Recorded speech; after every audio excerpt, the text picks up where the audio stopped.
Hi, in today's video, I will be analyzing the Canada Pension Plan and its effects on workers and employers. The Canada Pension Plan, also known as the CPP, provides citizens with retirement income through its federal program. To pay for the CPP, a tax is paid evenly between employers who pay a 5.7% tax of their workers' earnings to the CPP and workers who pay 5.7% of their earnings. Now that we know the basics of this tax, let's examine what would happen if this law changed and workers now had to pay all the tax fees for the CPP.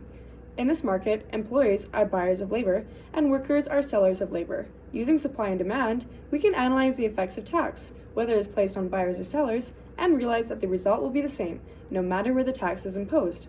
It makes no difference, since buyers will pay a higher price, sellers will receive a lower price, and equilibrium quantity will fall either way.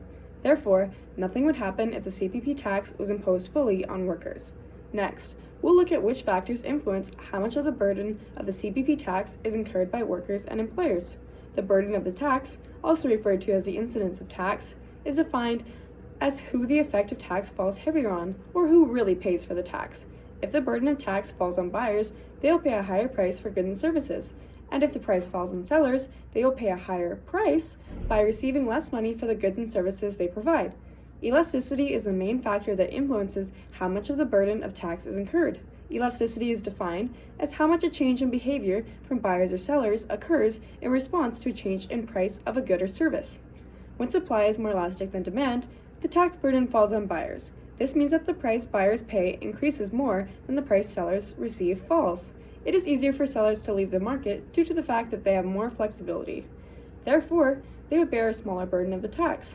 Now that we understand tax burdens, let's look at it in relationship to the CPP. If supply of labor is more elastic than the demand of labor, the CPP tax would burden employers. The price of wages employers would have to pay their workers would be larger than the amount that the workers' wages would fall by. In the opposite scenario, the demand for labor would be more elastic than the supply. The burden of the CPP tax here would fall on workers because it would be easier for employers to leave the market. The price workers receive for their labor falls more than the price employers would have to pay rises. Finally, let's analyze what would happen if the CPP tax was fully eliminated. Would the numbers of workers change? To answer this question, we will look at deadweight loss, defined as the decrease in total surplus caused by a tax.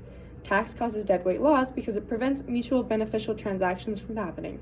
Since the CPP is a tax on labor, eliminating it would also eliminate deadweight loss in the market of labor.